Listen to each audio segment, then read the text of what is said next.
Do you think all company owners should look to sell their business or build to sell their business?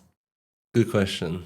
Majority yes. But let's say some people have like a business, let's say they have a garden centre or allotment place or even a nursery where actually they're going to keep that to the day they die.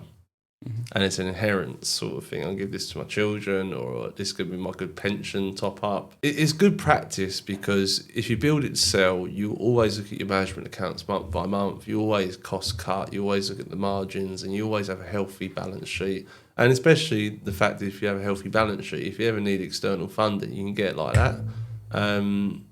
So yes, you are right. I think they should look to build a business that is sellable. Whether or not that's what they should aim for is, I think, down to the individual. But they should definitely have a business that could be sold. I've got this one guy called Crazy Clinton, for instance, who's quite known in the space. He runs Reddit forums and tells everyone how cool and good he is.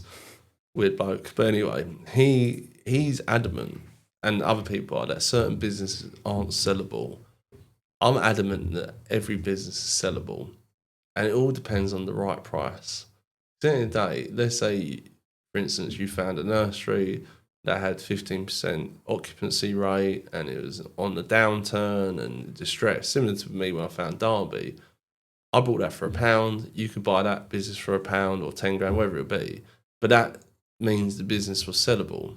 Sure, it was probably a shit business, but it was still sellable because there was a right price point for that. So in my opinion, every business is sellable. I was talking to my barber yesterday, really nice young bloke. It was the first time he cut my hair, so I got to know his name's Jamie. I was telling him I was on the podcast, and that's how we started talking about business. And he's got a small side hustle where he cleans and refurbishes trainers.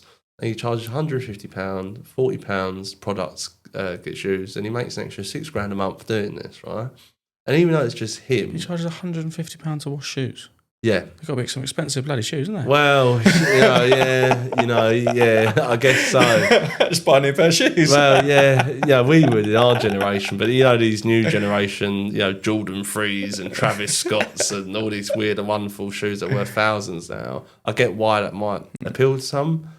And he makes an extra £6,000 a month with doing it. And even though it's just him, his Instagram or his skill set, key man dependent, I'd argue that's a sellable business.